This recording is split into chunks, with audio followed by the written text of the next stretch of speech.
Welcome everyone to our special event featuring expert guests across the live online learning academy industry. We're here to dive into their incredible online businesses and how the upcoming ASU+GSV conference will move you forward. Why bring up ASU+GSV, you ask? Well, all these panelists are Elite 200 finalists heading into the conference. So we're amongst some really smart people. We've got an intriguing twist. My co-host Dotan is serving on the panel today as one of our online academy experts. So that will be very interesting for all of us. Today, here's what we're going to talk about: how to start your own academy with live online learning, how to scale your business to find more students and more success, where online academies are headed in the years to come, and how you will use ASU+GSV to your benefit. These guys know. I want you to make the most of your time here. So some notes that I want to bring up here. Please use the Q&A box so our panelists can easily find you and field your questions.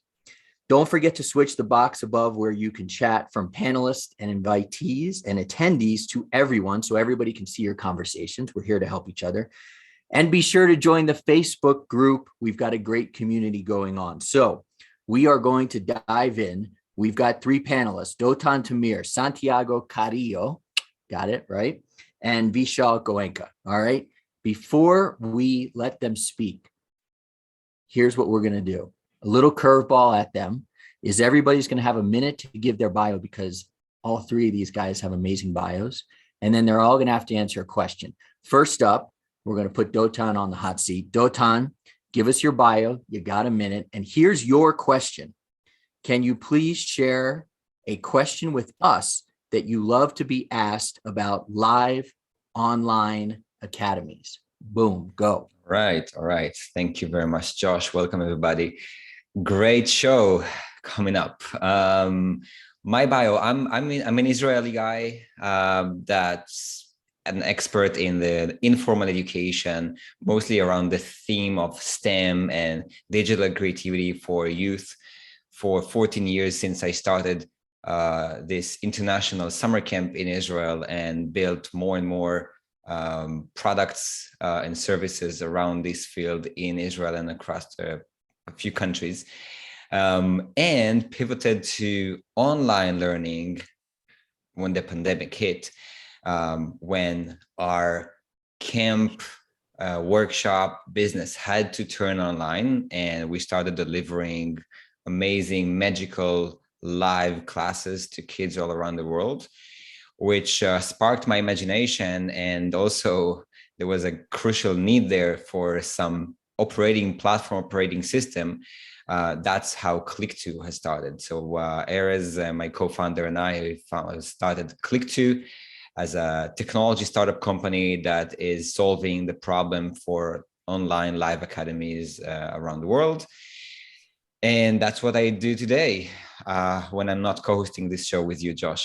About the question that I like to be asked, you know, since we started doing that in the early days of the pandemic, people asked, well, online is nice because you got to do stuff online now because of the pandemic, but you know, it's all going to go back, right? Everything is going to go back to in person after the pandemic is all right. Nobody is going to keep doing live stuff. What do you think about that? So I like to be asked that question because it's at the beginning, I felt it was hard for me to answer with full confidence that, hey guys, online is here to stay. But as the world moved on and things started to be more clear about the new world and how this pandemic accelerated the adoption of, you know, online live learning, I started having more confidence when answering this. So please give me that question anytime. Yeah, no, you know, Dotan, having been alongside you now for well over a year, I can see and believe and know that your confidence is growing and growing in answering that question. So we're going to go from Israel down to the country of Colombia, and we're going to talk to Santiago. Santiago, you're going to give us your bio in a minute, give or take. And here's your question. Take us down a rabbit hole in the online academy field. What's the biggest trend others jumping into this space? should watch? Floor is yours. Thank you, Josh. Thank you for having me. So I'm Santiago Carrillo from Colombia. My background, I'm a software engineer. I worked roughly 11 years developing software, and then I make a switch to education. When I moved back to my country, I basically saw the potential of getting people in the IT industry, and I founded the largest Android community here. I became a Google developer expert, started to travel through Latin America, meeting the communities and see how they were actually impacting societies and people's lives. So that's kind of where Ada School started. We help people just get into the IT market, training them in short periods. And yeah, that's me. To answer your question, I think one of the biggest trends that I've seen is something that we've been ignoring, which is known as soft skills. Personally, we don't like to call them soft skills. We call them human skills at Ada School. And there are research made by McKinsey and Harvard that actually success in a job is 70% up to those skills. So we actually need to see how we can incorporate them and give it the importance these skills deserve, because they actually can help you achieve higher results. Excellent. Okay. So we're going to fly from Colombia. We're going to fly over top of me. I'm in Mexico. We're going to go over to the Bay Area. Vishal, talk to us. Here's your question. What would you call the secret behind online academy growth? The floor is yours. Thank you. Thank you, Josh. Thank you, Dotan, for having me on the show. So my name is Vishal Goenka. I come from a country called Nepal, and I grew up in India. As a first-generation immigrant, I came here to the States more than 2 decades ago. I'm a computer scientist by training, and I have spent more than 2 decades building scalable software at a number of different companies, most recently over a decade at Google. And I recently switched, well, maybe about 10 years ago, I switched over to the business side and helped build scalable products. I've always been passionate about education, and like so many others, during the pandemic, we saw the potential for online learning. And one of the things that caught my eye was this paper that was written a long time ago called the Two Sigma problem in education. And that was the inspiration for us in starting a computer science focused online school that helps build the technology to scale, not only scale education in computer science, but also attempt to solve the Two Sigma problem in education, which I'm happy to talk to you more about. In terms of the reason for growth for the online academies, when I started about 1.5 years ago, I spoke to a number of parents, students, teachers, not only tutors, but also teachers who are teaching in school, and as well as school administrators. And it was very clear to me that the convenience of online was not lost on a lot of people. Tutors and parents, they knew that for a certain set of content or a certain set of subjects, online was their preferred choice. Just the convenience, just the idea that education is no longer local. You're not limited, your choices are not limited to a 2-mile or a 4-mile radius around you, but it could be delivered from anywhere because there are experts who are not available locally. And likewise, on the teaching side, for teachers, the fact that they can teach from the comfort of their homes and therefore access students all over the world, that genie is just, it was just let out of the box because of the pandemic. And it's not going back in, as you said. So I think there's a demand and there's a supply. There's willingness on both sides. I think there is a little bit of concern that people had in terms of the quality of education, but I believe that if you're not trying to do the same thing the same way online, but you're reinventing how you're teaching online, people get comfortable with the idea that you can actually deliver quality education. I think that's great. I'm smiling for a couple of different reasons. First of all, Dotan, I think he just queued up our session number 2, talking about the future of the online teacher. So we're with you on that. My background is having started a tutoring company, and I can tell you from firsthand experience in 2015, when I was running my one-to-one in-home tutoring company in the Washington, D.C. area, I literally couldn't give away online tutoring, even though it was convenient. Parents preferred to pay to have a tutor come to their house in person, even though we provided the convenience of a tutor essentially coming to your house online and giving your kid more education. And I was going to do it for free. So speaking of money, everybody knows, if you watch this show, that I always print out one article, like my father would probably. And we have an article here, and I'm going to directly read from it. It says, in the first 6 months of 2021, US-based education technology companies raised over 3.2 billion B in investment capital, according to Reach Capital's analysis of deal data from PitchBook. The tally already surpasses the 2.2 billion total that EdSurge reported for all of 2020 and 1.7 billion in 2019. Vishal, I'm going to send it back to you real quick, because your question was, what's the secret behind online academy growth? I would imagine that money helps as well.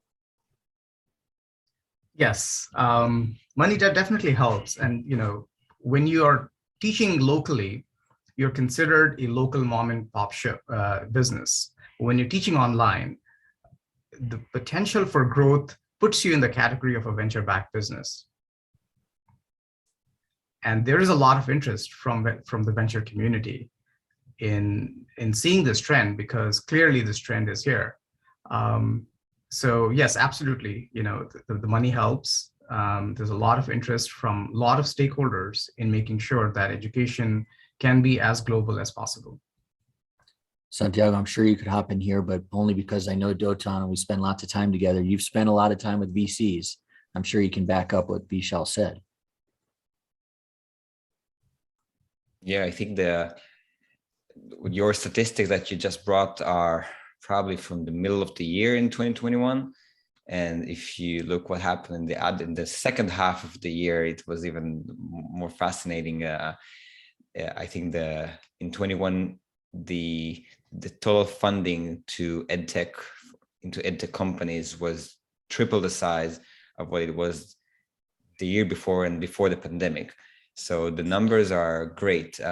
Obviously, it's all a cycle. There's a demand. People were forced to try. People were forced to take that taste of online learning, even if they never thought they will before the pandemic started. And so many new ventures, so many new companies turned into delivering and taking on this opportunity. There's obviously a lot of money involved. If you look at the markets in India and in China, they were even ahead of the game in some aspects. Santiago is in the South America market, which he probably can share more about that, because that looks like a market that's also emerging, and there's tons of opportunities there. Maybe that, Santiago, can you maybe give your angle on that? Yeah, definitely. I think what you mentioned, Josh, actually also happened in Latin America. So last year, it was more of the investments that adding up the years before. So we're also seeing a lot of unicorns that are coming from Latin America. This never happened before. Now the eyes of VCs are in our region. And also something to add with the online education. For us, what happens, we started actually our first program in person, and then we switched to online, and now we got like students from 12 countries. And I think for people like Vishal and I from the IT world, we've been living this for many years back, because people in the IT world work remote. So I think when you're learning in this environment, you're learning the skills that you will need to work as a software developer. So it's interesting, you have multicultural learning environments, and this is something you cannot achieve in person. So, and just to make sure, when we talk about live online academies, let's dispel the rumor that we're only talking about kids. We're not only talking about kids. And Santiago, talk about the fact that, some of the words that really pop in when we research you are accessibility and workforce development. Can you touch on both of those in your school? Sure. So accessibility, like if you think of Latin America, 40% or even more in some countries live in situation of what is by the World Bank categorized as poverty. So their home income is below $4. And those people don't have access to quality education that can land on a qualified job with well-paid salaries. So some of the things that we are actually a social enterprise and we want to give those people access to this education. And we have many stories of success that persons with only 1 year of experience went from earning $300 a month to now $1,600, $1,800. And this industry also don't require degrees or diplomas, but actually you can prove that you learn programming.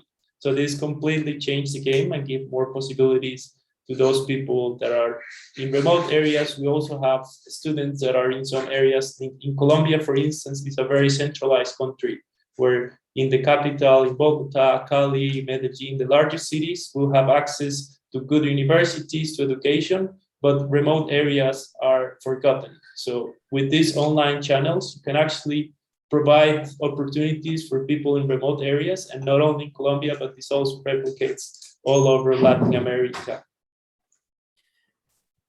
I'm going to take it down a level in a good way. Vishal, one of the things that we were most impressed with by studying you and your online academy is the accreditation that kids can get, high school students. So how did you achieve that accreditation? I would imagine that is a heck of an achievement for your company, and others might want to do that who are listening. The accreditation is a process that schools go through. There are a number of accrediting bodies in the United States. I do not know how it works in other countries. I think there are some companies that accredit even international schools, but it's a very well-known process. And the accreditation process is really looking at how you deliver education. Is your education process consistent across various classes? Do you have systems of record? And every school in the United States has to go through that process.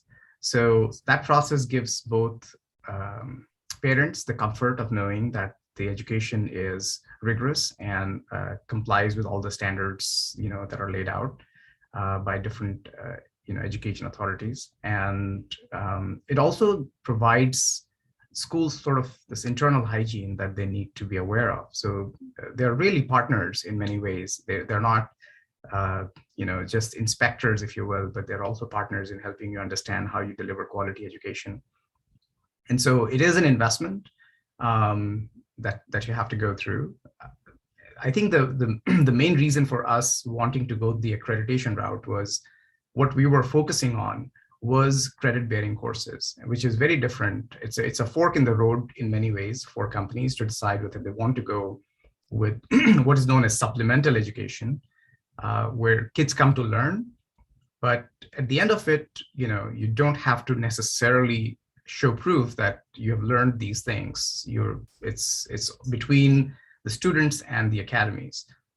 For accreditation or for accredited schools, you have to show some proof that others will honor, and that's why you have to go through that process. So every school, if you were to send your kid to a school that was not accredited, the credits would not be worth a lot. And we decided to focus on accredited education in our segment, just because of sort of our research and what it told us about the high school segment, especially in the United States. Okay, so Dotan, for your online school that you're kind of running after school with Clickto, with providers that are coming on, there's no accreditation, of course. You and I come from this world, but these kids are learning. What are you seeing that kids, and eventually I think based on, what we're seeing, adults are learning online? What are you seeing? So I relate a lot to what Vishal said. There's the supplemental education, and there's the more official or systematic education accredited for youth at least. And of course, for adults, it's the same. It's just different aspects a little bit, but almost everything can be taught and be learned online. If you asked me that 2 years ago, I wouldn't say that something like that, but from seeing kids learning arts and math and of course engineering and computers and cooking and music and chess and everything. There are hundreds of topics and themes that can be learned online. And I think what the opportunity, the cool opportunity here for the learners is that now, as Vishal mentioned before, or give us a hint about, kids or learners can choose and be very much more specific on what they want to learn. They can choose the exact group, the exact level of learning, topic, teacher, time of the day of the week, type of people that they want to learn with. This is now all available. I feel like if we are now talking about something that's still not mainstream, that's still in the lower percentages of adoption, yet still, but we are just on the edge. Nobody knows exactly when it's going to happen, but most likely the next year or two, this is going to be mainstream. Everyone is going to say, oh yeah, I should take that course online now, or I'm taking that course, join me on that course, I want to look for a new one. This is going to be something mainstream. It's going to be just like picking a movie or a series on Netflix, but more educational. Okay, so I'm not gonna point to somebody to answer this question, but I'm going to ask this question. You guys can answer it. It's the $1 million question. It's kind of like the Netflix that Dotan is discussing. Where do you guys fall when we talk about live learning, asynchronous learning? I guess option B could be hybrid. It's kind of the $1 million question that we're talking about here. So somebody hop in and talk to me and this group about live, asynchronous, hybrid. I'll call on somebody. I can take it. Please. So there's a big difference between asynchronous learning, where you're learning all on your own, and you have perhaps an instructor who you can answer questions over email or chat, and then they respond maybe within 24 hours. It's a very scalable model, but it's not super effective. It's probably effective for a very small number of people who can hold a question in their head and come back to the same context, 12, 13 hours or 24 hours later when the instructor gets back to them. And the bandwidth of that communication, especially one of the biggest is also very low. And one of the biggest challenges in education is not just the part where you're consuming content through videos or pre-recorded material, but it's really bouncing that idea back and forth, especially when you have a question. And that's one of the reasons why live is so different and so unique. When people look at online learning, the first thought goes to the MOOCs that have been around for more than a decade, which have been known to have a very high dropout rate, mainly because there is no feedback at the end of the process or during the process, and that's what live learning brings. Hybrid is an interesting twist on this, which was really, I think, very well experienced by pretty much everyone on the planet, where some people were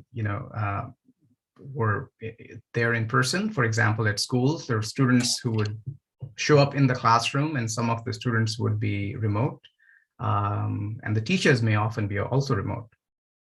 And of course, there is this combination of you do certain things online, certain things in sort of in an asynchronous way, which is also known as the flipped classroom pedagogy, where you consume some content on your own and then come back and discuss in the classroom. So I think from an effectiveness standpoint, there's no substitute for having a live discussion, for having live conversation, or you're not only learning from the teacher, but also perhaps if you're doing it in a cohort fashion, you're learning from your peers. Santiago? So, yeah, I agree with Vishal, but I think also we should take this a little bit back. And I think that there is a problem with education that we must solve, and is that everybody has a different ways of learning. So for some people, it might be more effective to have asynchronous because they're very disciplined. They enjoy watching videos on their own pace and they don't need this interaction. But I think something that at least we're also trying to do. It's important that even if you're having an online experience, we don't lose the human interaction real time as we're doing it right now. So I think, at least for us, we're going in a hybrid version, but I don't think there is a right or wrong answer about this. I just think that we should, as educators, start understanding that we are all different. We cannot put all together and learn the same way. And this is something that will change completely, and it's been changing. Yeah. I would add in that that the live interaction creates more of a transformational experience when it creates this kind of excitement and focus that can only happen when you have somebody human to interact with. And when you have that kind of focus and that kind of emotions inside, this is where you can actually collect the most knowledge, and it impacts you in a way that's not just, you're not just picking up knowledge, but it leaves a mark inside you. And when that happens, your knowledge connects with your emotions, connects with your experiences, and it stays longer and lives deeper inside you. So that's why for most people, and again, as Vishal said, for most people, this is a more practical and impactful way of learning. I wish I would be that person that can just read and watch videos and just learn from that all by myself. I know very few people that have that capability. No, I'm with you. And I'll be with you in San Diego, Dotan, and Santiago, and Vishal, and we are going to do some in-person learning, which I'm sure, knowing the folks at ASU+GSV, will be supported by some online learning as well, before and after. So on this show, what we are going to do is try and kind of support the conference because we believe in it. A couple of things we're doing ahead of the conference. We're reaching out to other attendees before the event takes place. Cool. We're bringing top names on our show to shine the light on the incredible talent that this conference attracts. And we're diving into these important topics. The next one will probably be, we're crafting it, we're cooking it up, would be the future of the online teacher.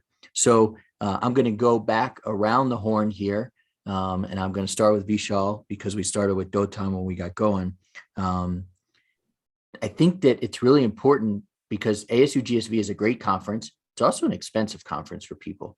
So, and it makes sense though that it's expensive, but talk about for us how you will make sure that you take advantage of the conference, and who do you want to meet? Who's on the top of your must meet list at the conference other than us three? The top of my list are people who are really entrepreneurs. You learn so much from entrepreneurs who are in this together. Creating new innovations and dealing with the uncertainty of where things are going really. So top of my list is really meeting with the entrepreneurs who are going to show up there. And of course, the next one is meeting with educators. Meeting with educators, education leaders who are leading school districts or individual schools, and understanding what do they care about, because they're an important stakeholder in this transformation from the in-person learning to online learning. So Agreed. Meeting with those are at the top of my list. Great. Santiago, aside from being in a Elite 200 finalist, can you talk to us about how you are prepping for the conference? In general, I've been following them. So now they have selected the 20 finalists. So it's really interesting to see, because for us, it's the first time and we're very early stage startup. So I think there is a lot of people ahead of us that we can learn. I think Latin America has very unique conditions, but also a lot to learn from the States and other regions. So that's kind of what I'm looking for, to just meet, as Vishal said, other entrepreneurs, meet you guys as well, and have this in-person connection. Because I think one of the best ways to grow a company or a project is to like connections and alliances. So I'm looking forward to make alliances with other companies, other edtech educators. So I think we're all solving a bigger problem that could impact everywhere. Totally. Okay. I think I know the answer to this, but I'm going to ask it, Dotan, because you got to tell the rest of the world. Name a specific way you're hoping to benefit from the conference. Well, definitely meeting the people and people who will be inspired by what we do, who would love what we do and want to join our journey, either as investors, as collaborators, customers, partners.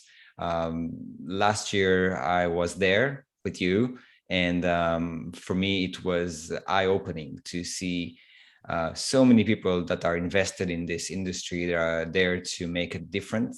I think it's very different than any conference that I've been to, and I've been to a lot of conferences, and the type of people that you meet there. When, generally speaking, people that are in the education industry, education technology industry, are people that are impact driven, people that want to make a change, even if they are here because it's business oriented, because there's a lot of financials involved and there's a profit opportunity. Still, those will be always people that have a motivation to make a bigger impact in this world, and to be surrounded by all those people, including the investors that have this passion, because they could invest otherwise, in crypto, in fintech, in whatever, but they invest in education. So it's a really, really fun environment, and we keep in touch with so many people that we met last year. So I can only imagine. And last year was smaller than it's predicted to be this year. Yeah. Speaking of size, size does matter. So this conference has gotten huge, right? I don't know when it started, admittedly, and I don't know the first conference, how many people were there, but it is a monstrous conference. So the people at ASU+GSV have done something right. Be interesting to talk to them about that. But we're here to talk about live online academies. And as we begin to kind of land this plane a little bit, I want to talk about scaling your businesses. And I know this is kind of an open-ended question, but I want to know, considering this is a worldwide opportunity, Vishal, how big do you expect your online academy to get? The space that we are in, there's a big gap between demand and supply, especially in the computer science education space. So for us, the potential for growth is getting to millions of students every year and teaching them full year courses. And this is just in the United States. We're also starting to see demand from Asia, and the numbers there are much larger. Yeah. How do you teach millions of students live? A full year accredited course has a lot to do with finding the right supply and building the right platform that can scale. And so that's the challenge you're on. Cool. Well, we're probably going to talk about supply next conference. And I know somebody on this panel can definitely talk to you about platforms. And I think you guys have a conversation coming up. Santiago, in building my two businesses, I was obsessed with growth and size. But now that I look back, maybe it wasn't so important to get that big. How do you feel about the growth of your school, and what do you want it to be? We definitely see it as a global, and before we started Ada School, I was also working with Generation. It's a nonprofit from McKinsey, and there we design programs for even what is known as developed countries. So I think that the lack of IT talent is everywhere in the world, and it's a problem you can solve and can have a positive impact in many industries. So just talking about numbers in Latin America, by 2020, we have only 200,000 computer science graduates, and we have 1.4 million jobs in IT. And this is growing with the new unicorns and the new startups. Definitely in the US, I have also like chance to work with a program there. There is people and demand for developers. So eventually we want to launch a program in English. We're currently only operating in Spanish and launch a pilot in both US and UK. And at some point also be able to ship these programs to Africa, where we've been having conversations with communities, and also then just go towards Asia, because also some of the programs we designed were also run in Australia, in India, in Pakistan. And I know this is a world problem, and I think we can contribute because there are also many actors that are doing great job at this. DT? Scaling and growing. So in the future, the way I see it, the market is almost every person on the planet that will be taking live learning experiences. I think the adoption in the youth vertical is going to be, of course, faster. They're early adopters of technology. They live in the metaverse before the metaverse was invented. They feel close connections with people that they meet remotely. And for them, learning remotely and learning with other people from anywhere is very natural. The way I see it, this is not going to replace traditional schools. Traditional schools have other and more goals, but and very local and very community oriented.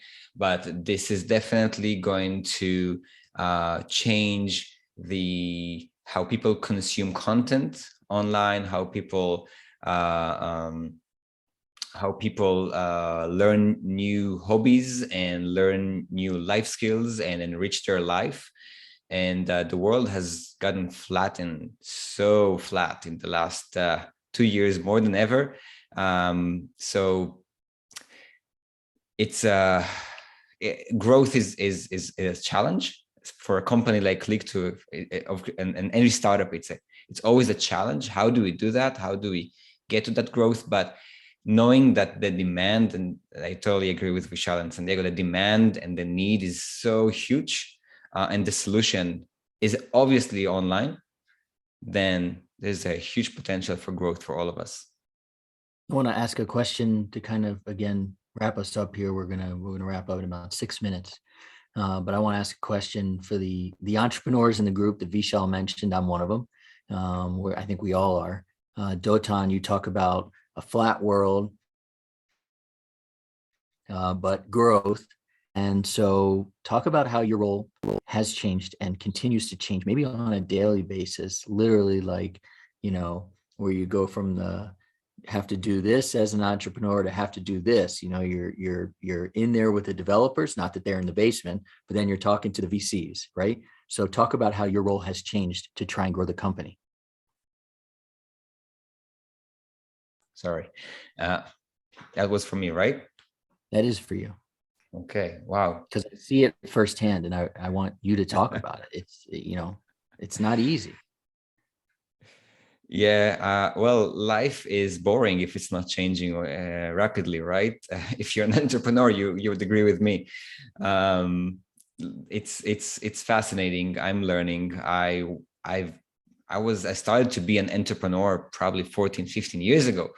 But moving from what I did before to how I do the stuff now, and what I had to learn in 2 years, it's crazy. I learned so much about running a startup company, talking to investors, talking to customers all around the world. Almost haven't met in person with anybody. I'm going to meet with our R&D team and the engineers in 2 weeks. I'm going to meet them in person, first time after 2 years. So it's Tell them where. In Tbilisi, which is the capital of Georgia. So yeah, I'm going there for 24 hours, coming back to reality, which is online. Yeah, in the closet in Tel Aviv, that we have no idea what it looks like, which is crazy. Yeah. So, Santiago, reach out and talk to the entrepreneurs who are listening to us and tell them it'll all be okay. What's your life like as an entrepreneur growing this company? I think it's a huge challenge because when you're thinking about growth, there are many things that you have to understand and solve. And at the moment, like this year, I switched to a full-time entrepreneur focusing on ADA. Before I was working part-time, and now I have more time, but I need to make sure things happen without me overseeing and delegate and grow the team. So we're currently hiring mentors, making strategies to make sure we keep our quality of our programs. And I think the most important resource is people.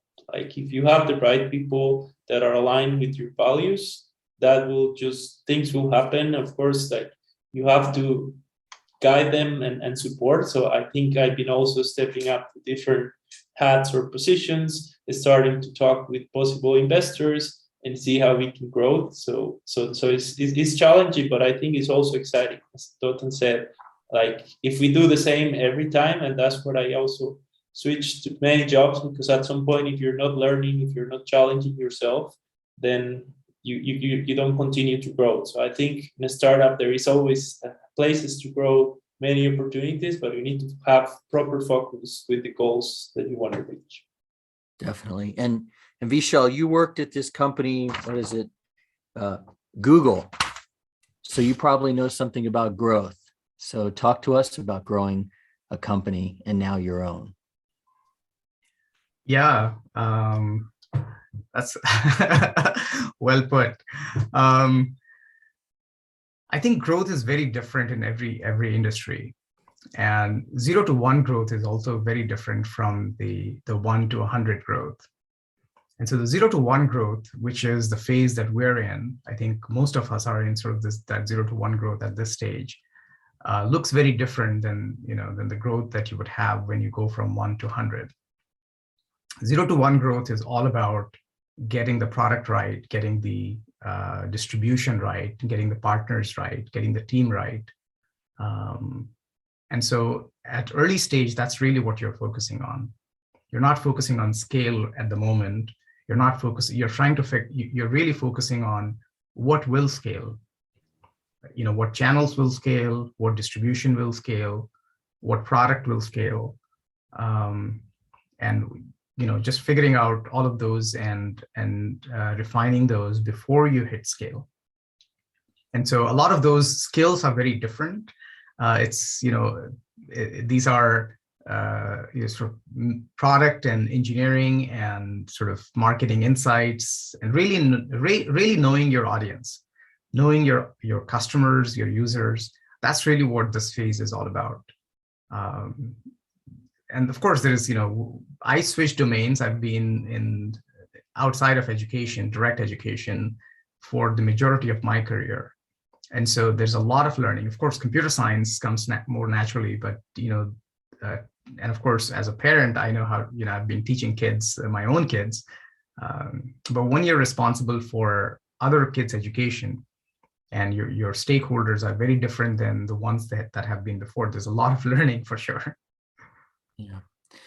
A lot of learning, I think, is what we did today. We've got a minute left here, so I'm kind of going to close it out. I appreciate everybody who joined online, obviously to our panelists. Practice what we preached right here and now. Dotan, I'm going to put you on the hot seat for 30 seconds. We decided to do these ASU GSV focused panel groups discussions, really wide ranging. We didn't necessarily structure them. How do you feel? It's great. Actually, so interesting to meet people now. Santiago, Vishal, Josh will all see each other in 5.5 weeks, and can keep the discussion. We already know so much about each other. I think this is an amazing medium. I'd love to have this kind of opportunities more and more with people that are coming to your conference.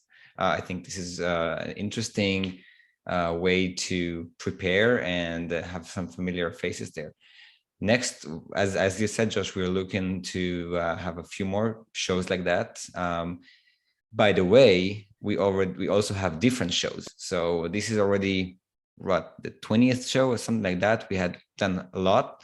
I invite everybody to check the the show archive and meet some amazing people that we met before. Some of them are actually in ASU+GSV as well, like Nosair, Yassin, that we met last year, and others. So I'm excited, and thank you very much, Santiago, Vishal. We'll see you soon in person. Great show. Let's grab burgers in San Diego. Everybody else, we're a worldwide community. If you want to cook burgers, we can all sit and eat them together online, but you're more than welcome to join us in San Diego. Everybody have a great day. Thank you for joining us, and let's continue to learn online live together.